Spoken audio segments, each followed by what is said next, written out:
Greetings and welcome to this special mindfulness series, which we are calling Healthy Habits to Get the Most Out of Every Moment, which will be taking place every Wednesday in September, 1 p.m. to 1:30 p.m. Eastern. I'm John Roberts, Operations Manager for Mindfulness-Based Learning at Point 32 Health and its family of companies, including Harvard Pilgrim Healthcare and Tufts Health Plan. In this series, we'll be introducing and unpacking practices to support you in feeling energetic, vital, and confident throughout every phase of life. And our guide in this worthy work is Kell Julliard. Now, Kell is Director of Clinical Research for the Family Health Centers at NYU Langone, during which time he published multiple peer-reviewed papers on the benefits of mindfulness practice. Currently, Kell teaches mindfulness for Tergar International as well as for Point 32 Health's own Mind the Moment program. Welcome, Kell. Thanks, John. I'm delighted to be sharing thoughts, ideas, and practices with you and our participants. Beautiful. Now, Kell, as we embark on this series, I'd love to ask you the following. What inspired you personally to want to study practices to remain more mindfully engaged, not only in whichever stage of life a person happens to be in, but also as one moves through those life stages? Great question, John, but it's actually pretty funny. I have to disclose that initially my motivation was to escape as quickly as possible from the discomfort of my life. I actually just wasn't comfortable in my own skin back then. So through a variety of supportive processes that certainly included mindfulness and meditation, I've actually learned to feel, don't cringe, love for myself as well as others. And I began to feel grateful to be who I am, to really show up for my own life. And that keeps me practicing, actually. It's so much better than the alternative. Oh, thank you for that, Kell. Now, folks, we'd love to hear from you as well. If you don't mind, open up the chat function. Let us know what most interests you about this topic, what you're most interested in learning about or exploring. We'll get back to your comments a little later. Now, for my own part, Kell, this topic feels of vital interest to me for the following reason. I'm 45 years old right now, but I felt like I was about 20 years old until I had my first child at the age of 41, at which point I immediately started feeling as though I were 100 years old. And one of the joys in having an energetic and lively child is that while focusing on keeping him healthy, I at the same time need to figure out how to keep myself healthy, both physically and mentally. And the struggle is real, as the kids say, but one that I'm very excited to be sharing with you, Kell, and everyone with us during this series.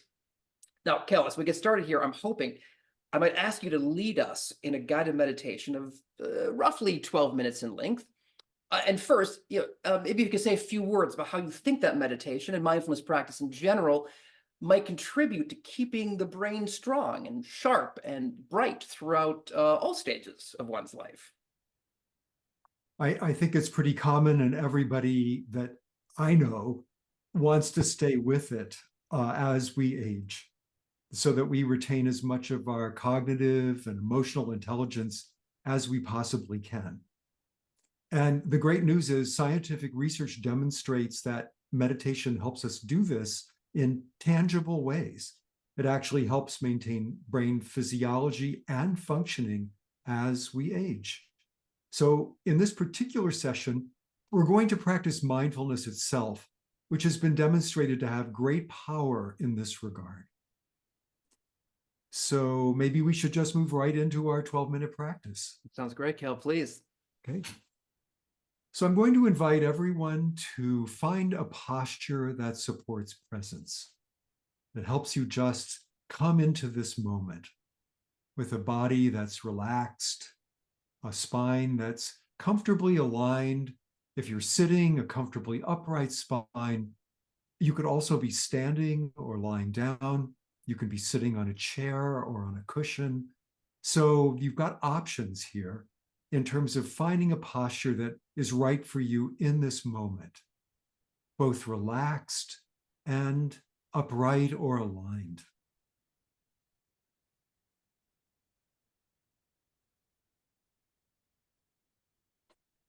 to begin, just simply know that you are aware and alive in this moment. It's not complicated. It doesn't require a college degree. Anybody can do this. Just recognizing that you're aware and alive here and now.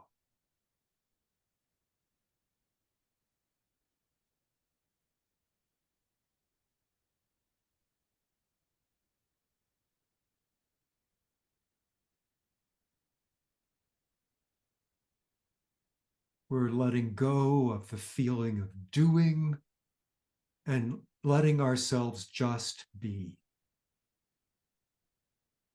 You might take a big breath in. And as you let it go with that natural exhale, there's a natural relaxation that takes us into just being in this moment. So try that again. Just big breath in.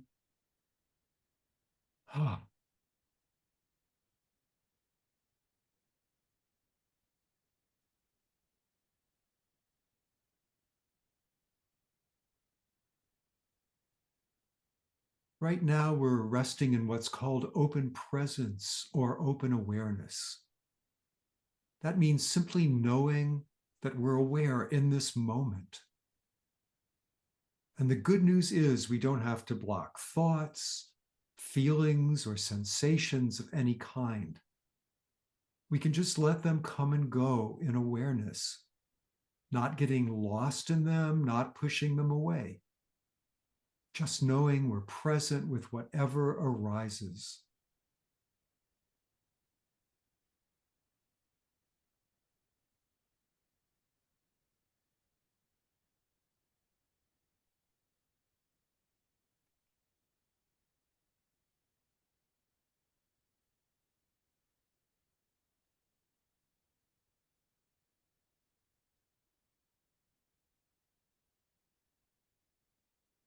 Now you can have your eyes open or closed, whatever feels most comfortable to you.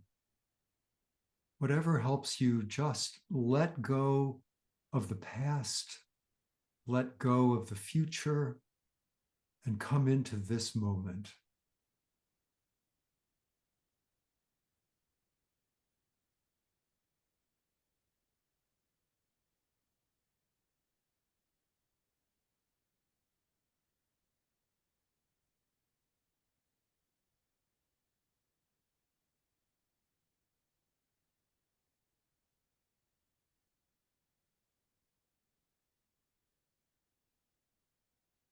Often it only takes a few seconds before we're lost in thoughts or emotions, reflecting on the past, maybe worrying about the future. But the good news is when you realize that you're lost, you're already back in the present moment. And that's something to celebrate because getting lost is a natural, normal thing that happens frequently. So celebrate each time you come back to the present. Each of those moments of return to the now is like a bicep curl for your brain. It has an effect, a beneficial effect.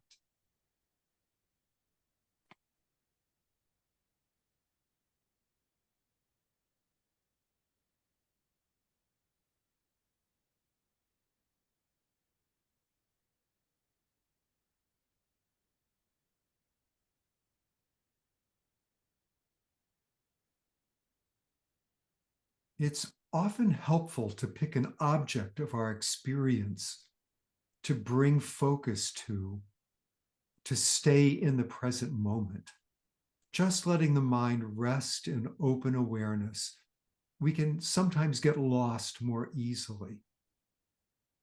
So I'm going to take us on a tour of some of those objects of experience that you can use to help anchor and support your own mindfulness, your own presence.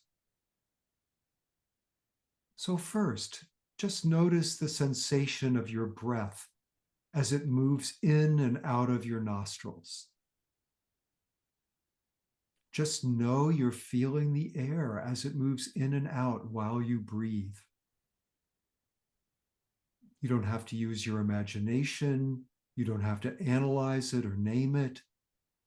Just feel the sensation in your nostrils.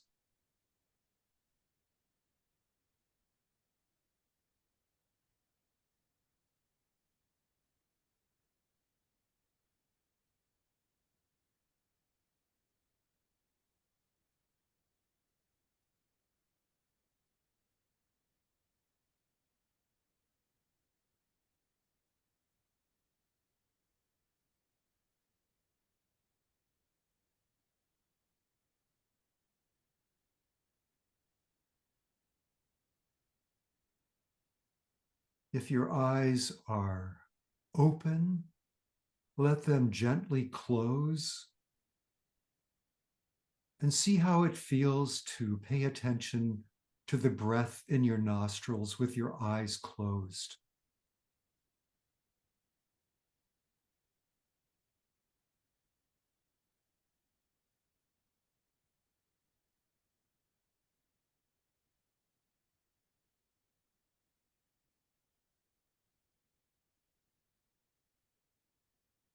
Now, everyone, gently open your eyes, keeping your awareness on the breath in your nostrils, and see what it's like to do this with eyes open.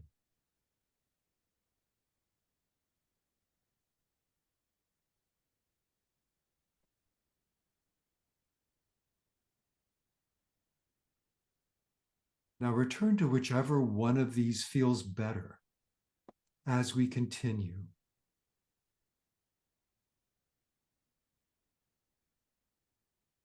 Moving your attention from your nostrils, bring awareness now to the movements of your rib cage as you breathe. Just feeling the natural expansion and contraction of your chest with each breath.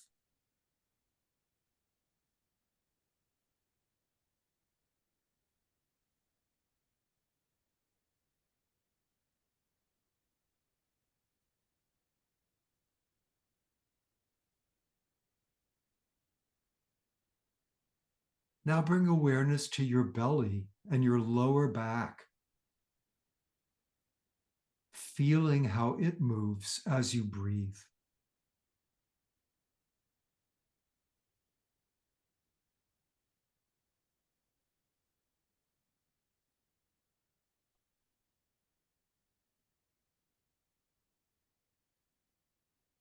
Bring awareness to your hands. Notice the feeling of their position, the texture they experience as they rest on your legs or in your lap, their temperature, are they warm or cool?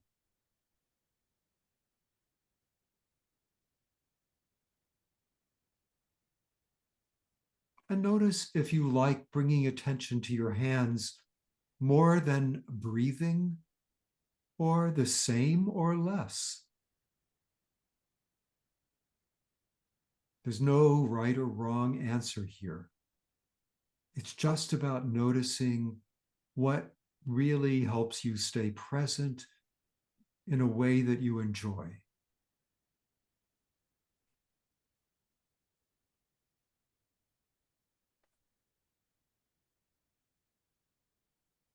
Now, from your hands, bring your awareness to your feet, feeling their pressure against the floor, feeling the sensation of the socks and shoes that you might have on, whether they are warm or cool. Just knowing you're experiencing the sensations of your feet.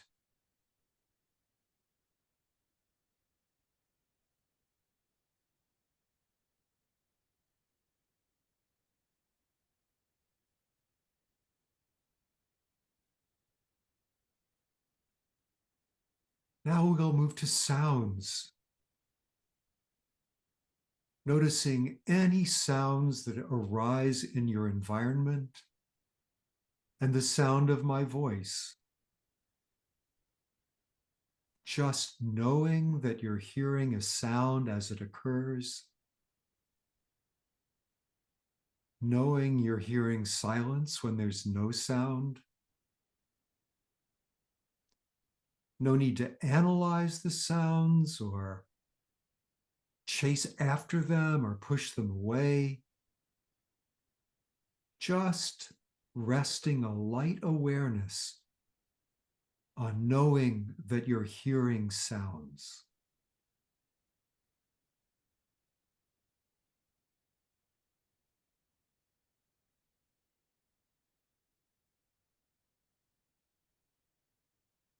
Again, see if you like one of these anchors more than another, or if they're all the same for you.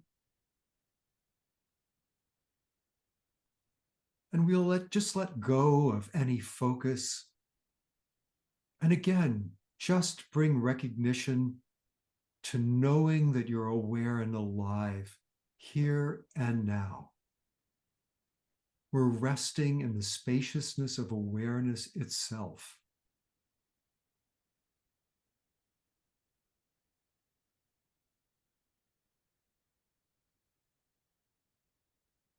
And that concludes our meditation for today.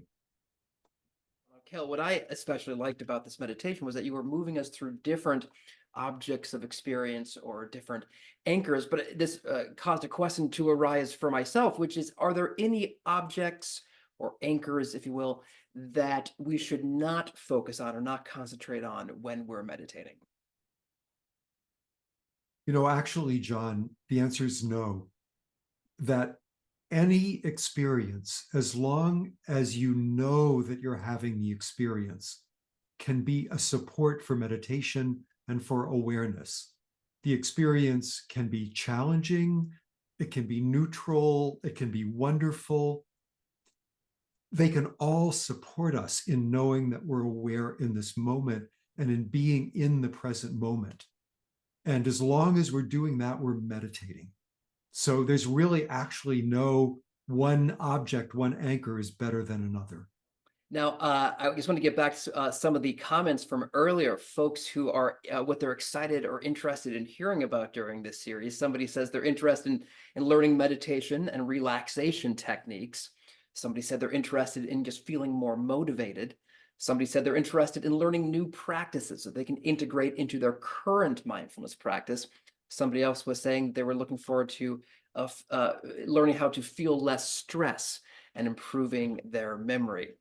Kell, may I presume that we'll be covering some of those things as we go forward here? I think actually all of those. It's amazing the research about even basic mindfulness, how many functions of the brain it supports, because our brains function as a whole. They're not like this little region, that little region. It's like there's a constant synergy, and mindfulness activates so many areas and networks in the brain that it really benefits a tremendous number of dimensions of our lives. Kell, I'm glad you brought that up, because I was thinking to myself during the meditation practice, in those moments when my mind was wandering, which to ask, about the mechanism of mindfulness, how concentrating on the breath at the nostrils, how that could support us in strengthening or protecting the brain. Well, awareness actually doesn't have a specific location in the brain. There's no like brain region that is the center of awareness. I remember Richie Davidson mentioned to me that there are actually 10 different attentional systems. So when we're bringing mindfulness, we can be activating all 10 of these, and it's always supporting brain region interaction and a holistic functioning of our brain. Does that answer your question, at least in brief? Indeed, and just for folks watching, Richard Davidson he's a neuroscientist at the University of Wisconsin-Madison, really one of the foremost researchers on mindfulness practice and its effects on the brain. He's been doing that research, I think, since the 90s. If that sounds right to you, Kell. Mhm. Okay, talking a little bit about what you might call formal meditation practice. What we just did with Kel, where you sit and you spend some time meditating, but it's something that you sort of put to the side of your life. Like, I'm going to set aside some time to do this right now. But Kel, I'd love for you to talk a bit about how we might bring mindfulness into the flow of our everyday lives. I think this is something a lot of people don't realize, John, that the practices that we do formally on a chair, on a cushion, or even formal walking meditation, we can bring those into the flow of life. And the benefits of meditation then begin to reach out and directly touch all areas of our life. You can meditate anywhere, anytime, because it's all about awareness itself and just knowing what you're experiencing.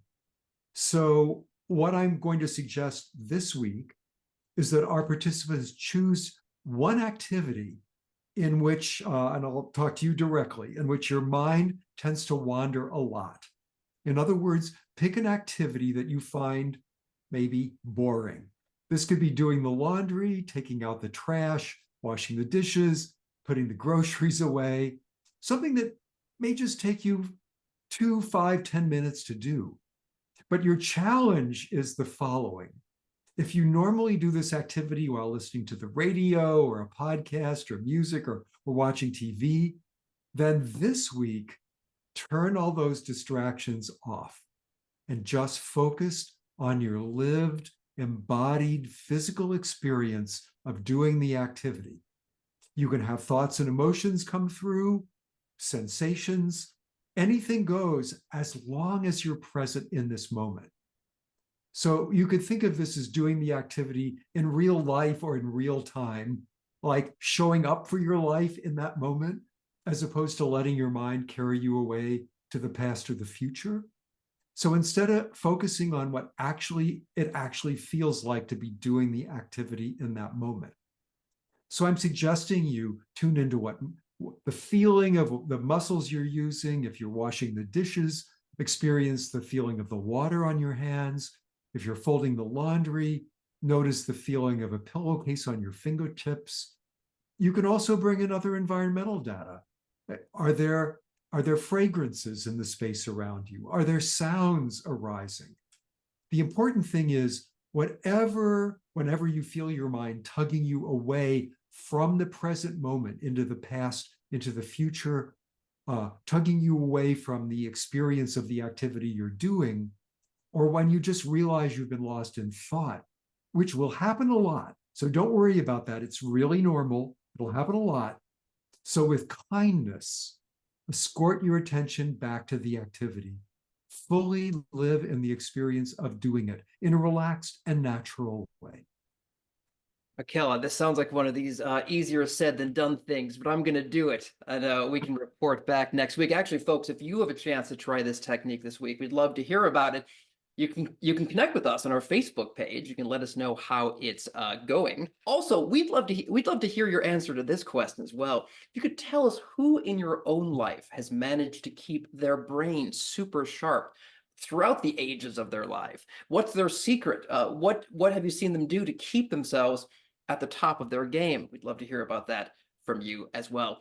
Now, Kell, there was a question that came in a few minutes ago. Somebody asking, what is the minimum effective dose for mindfulness practice? I'm wondering if you have thoughts on that, either from the research or just from your own experience as well. So to answer the question most directly, Amishi Jha, the neuroscientist, and I believe her labs in Florida, did some studies that indicate that 12 minutes is going to create measurable benefit that you can experience the most quickly. So if you do at least 12 minutes, you'll feel the benefit sooner. But in my experience, you start with the amount that's right for you.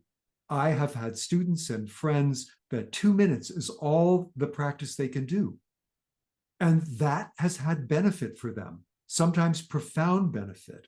So the important thing is that you not set an arbitrary standard for yourself, that you recognize, well, 12 minutes might when you go to the gym, you don't see muscles getting bigger after the first couple of sessions, right? So you've got to stick with it a while. So if you practice most days 12 minutes, you're going to experience the benefits sooner. However, you're going to get benefit out of even 1 or 2 minutes if you do that every day or most days. I was thinking to myself how in mindfulness practice, as I understand it at least, the one of the goals is not to create more stress in one's life. And so if it's stressing a person out to think that they have to meditate for 12 minutes a day, then that's probably going to be counterproductive. So what I hear you saying is the right amount is the right amount for you on that day or on any given day. And the good news is there's some recent research that indicates that the practice I just talked about, folding the laundry, doing the dishes, if you bring mindfulness and presence to it, you get similar benefits to practices you do more formally. So, Kell, I think we're approaching our 1:30 end time. So I may just end by saying thank you for your guidance today. And I want to remind folks that our good friend Tara Healy will be hosting her own mindfulness practice session tomorrow morning, Thursday morning at 8:30 a.m. So please definitely join her for more practice, more discussion, more good vibes. And you can check out our Living Well at Home webpage for the link to Tara's session. Also on that webpage, you'll find many other resources related to staying physically and mentally engaged with your life, no matter what life stage you happen to be living at. These include yoga classes, Zumba classes, strength training classes, and webinars on topics such as healthy eating, not to mention more mindfulness. So before we leave, a little inspiration, if I could, from the 17th century English poet John Wilmot, who quipped, "Before I got married, I had 6 theories about raising children. Now I have 6 children and no theories." Back when John, was about 20, I feel like I had about 1,000 ideas about what life would feel like when I was 45, almost none of which turned out to be true. So as we sit here with Kell, it seems far better to me to spend at least some of my precious attention on what I can actually feel the truth of, which is what's happening in this moment. So to explore that a little bit further, we'll be back with Kell next week and on every Wednesday in September to do more exploration about what it means to stay mindfully engaged in every moment and every stage of life. Thank you, folks, for joining, and thank you again, Kell, and we'll see you soon.